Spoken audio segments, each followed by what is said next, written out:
Hello! I hope you are having a magical day so far. Although I love the sun and the energy it brings, the night is when I am most active and when my creativity is flowing in excess. I wanted to create some simple hair accessories to reflect the enchanting elements that the darkness of the night brings along with it. The first hair accessories we will be making are these sparkly star bobby pins. You will need wooden stars or stars made from polymer clay, acrylic paints and small paintbrushes, glitter paint or sparkly nail polish, a hot glue gun and some black felt, bobby pins in your hair color, and Mod Podge dimensional magic. First, taking our stars, we are going to paint them using shades of blue and purple to create a galaxy effect. I used ultramarine blue, cerulean blue, and dioxidide purple, along with white and black. I'm first painting them entirely black, including the sides and the back, to use as a base for the other colors.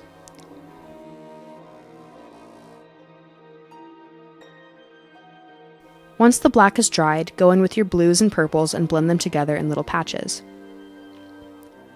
Make sure you add some white to the paint to add more variation in colors. Act quickly so that the acrylics don't dry before you get a chance to blend. Do this to the front and the sides, but leave the back just painted black. Once you finish blending, start taking a tiny bit of white paint and a little bit of water to add some lightness to the galaxy. This will make it look more like a Milky Way.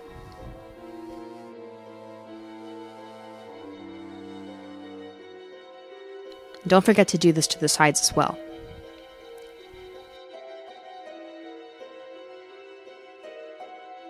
Now, taking a toothpick, dot on white paint in random clusters, with some stars being close together and others being further apart. Having variation is important because if it looks too uniform, then it will look less like a galaxy and more like polka dots. Once your paint has dried, apply a top coat of sparkly paint or nail polish to add that shimmering effect.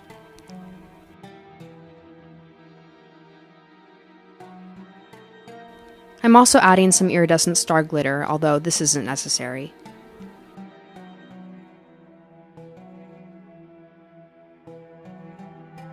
Now, using Mod Podge dimensional magic, I'm just applying a thin layer on top to make it look like it's been coated in resin.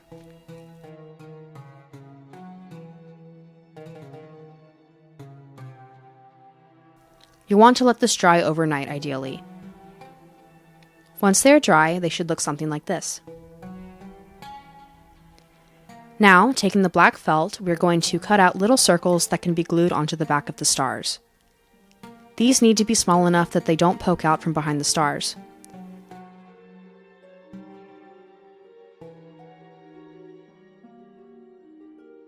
Then, cut 2 little holes in the felt so that the bobby pin can slide through. Slide the felt all the way down to the bottom of the bobby pin.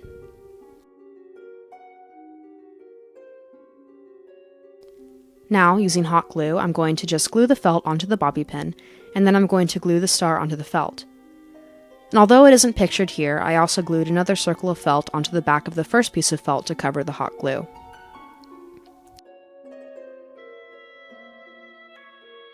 Once you've completed that step, you're done.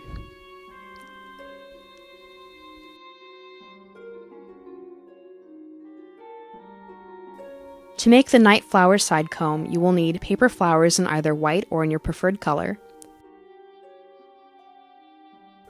black felt in a side comb, acrylic paint, glitter paint and rhinestones on a wire, and a hot glue gun. To start, we are going to take our paper flowers and our paint and begin painting them the colors we want. In retrospect, this would have been much easier if I used spray paint, but acrylics was what I had on hand and it worked out fine. It was definitely a lot more time consuming this way though, so keep that in mind when getting your materials. And since I couldn't find black and purple paper roses, I decided to paint them these colors. If you can find roses in the shade you want though, you can bypass this step entirely. Then, taking the sparkly silver paint, I'm going to coat the tips of the petals to add a bit of shimmer.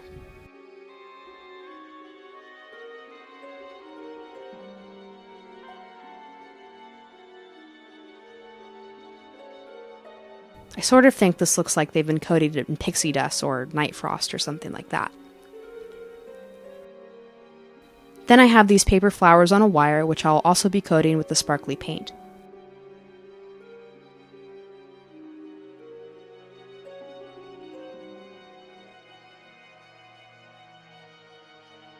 Taking the rhinestones, which I found in the bridal section at Michael's, I'm going to wrap them around the side comb so that the rhinestones peek out of the top.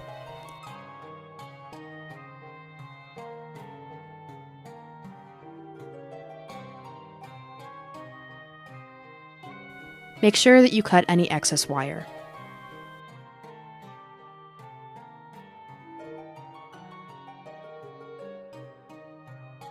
Then, wrap the paper roses with wires on them in the same manner.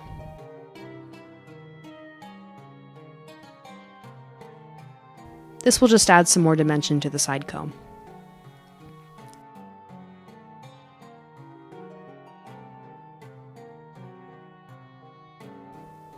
Taking the hot glue gun, I'm going to glue the backs of the paper flowers and press them directly onto the front of the side comb. Before doing this though, lay out your flowers onto the side comb and figure out where you want each of them to go.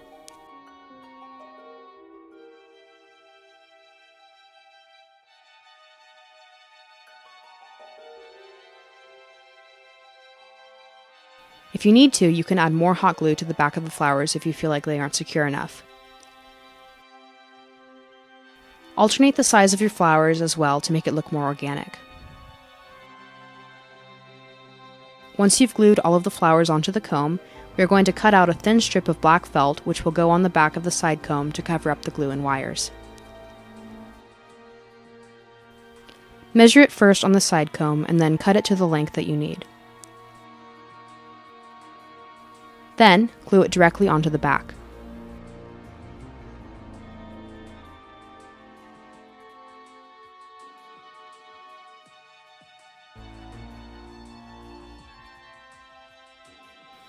Once it's dried, your night flower hair accessory is complete. For the moth bobby pin, you will need white satin ribbon that is at least 3 inches wide, acrylic paints, black felt and bobby pins, glitter. I'm using Lit Cosmetics eye glitter for this project, and you will also need some Mod Podge or regular glue, fabric scissors, and some tiny feathers. First, print out an image of a moth that you like in the size you want your hairpin to be.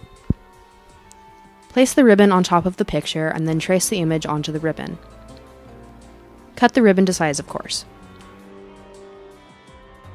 You can tape down the ribbon to make this process easier so that the drawing doesn't get messed up while tracing.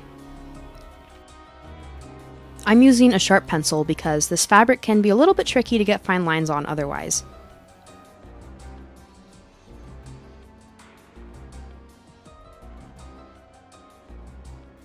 Once you finish drawing, remove the tape and the ribbon from the picture.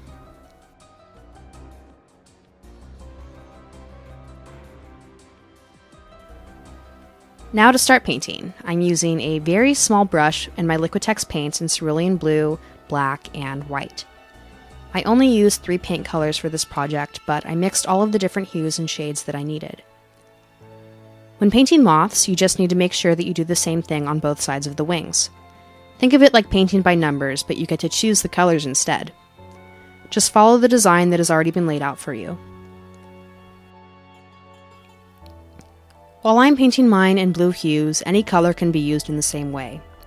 Remember to make blending a priority, but don't use too much water because it can make the paint bleed out.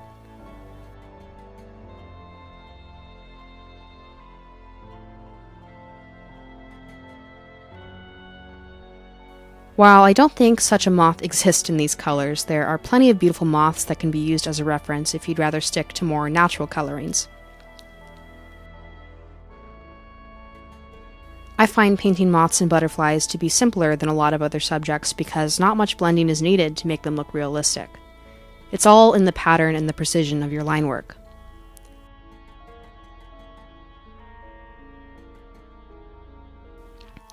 A moth that would be absolutely beautiful to turn into a hairpin would be the Luna moth, so if anyone decides to try it out for themselves, I would love to see pictures of the finished product. In fact, if you create any of the hairpins, I would be delighted to see some images of your wonderful creation. Make sure that you add some highlights, which will transform your painting into a finished product. Once I'm done painting, I'm going to take my glitter and some Mod Podge and begin painting the glue onto the areas of the moth that I want to be shimmery. Then, I'm painting the glitter onto the glue, but you could also pour the glitter on top and then tap off the excess. I just want the glitter to add a little touch of magic, so I'm only adding it to certain parts of the moth. Once dry, cut out the moth using small and sharp fabric scissors.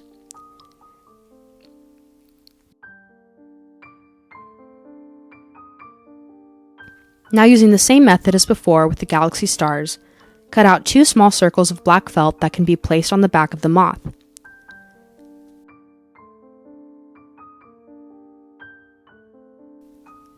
Cut 2 holes in one of the circles and thread the bobby pin through.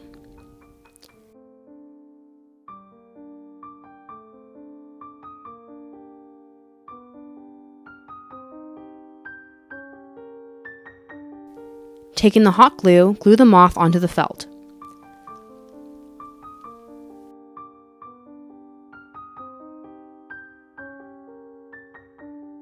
Glue the second felt circle onto the back of the bobby pin to cover any glue. Taking some tiny feathers and some super glue, I'm going to trim and glue the feathers onto the moth to create the antenna. These are actually feathers that came out of my parents' couch, and I would not recommend purchasing feathers for the purpose of crafting. So if you don't want to use feathers, you can also just paint the antenna onto the ribbon itself. If you happen to have access to some, however, they work really well for this purpose.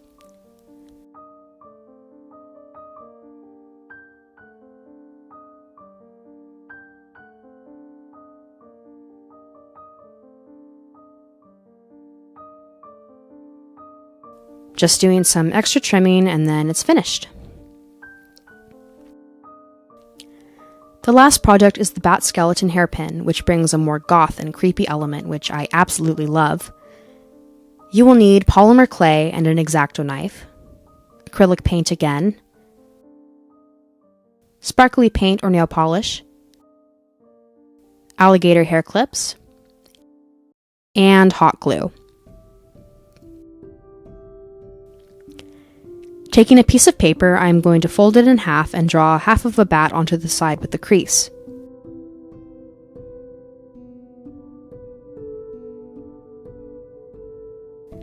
Then cut out the bat.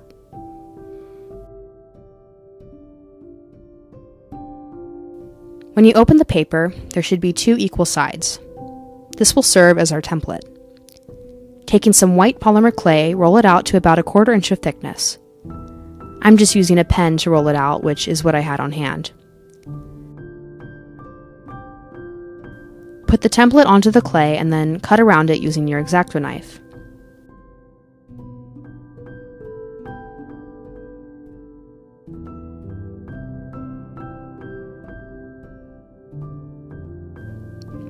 Gently lift it up and smooth out rough edges using your fingers.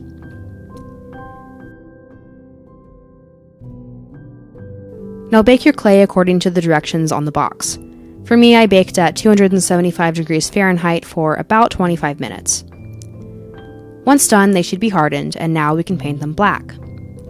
Paint the front, the sides, and the back so that no white is showing.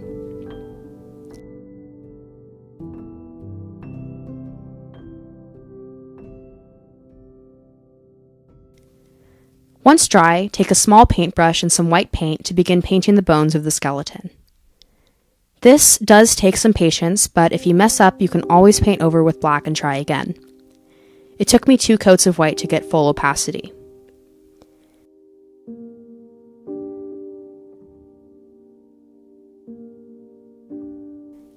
They should look something like this when you're done painting.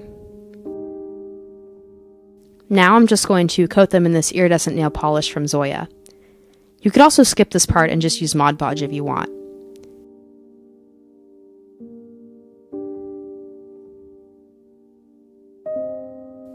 Once dry, I'm going to add a thin layer of Mod Podge Dimensional Magic on top to seal everything in. Let these dry overnight, or at least for 12 hours. The final step is taking some hot glue and gluing the alligator clip to the back of the bat. Make sure that you only put on just a dab of hot glue so that the clip doesn't get too coated and is unable to open.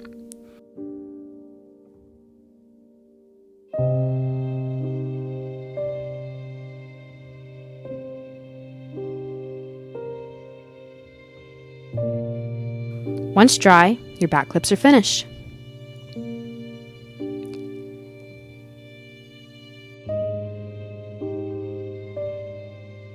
Thank you for joining me, and I hope to see you next week. Stay magical, friends.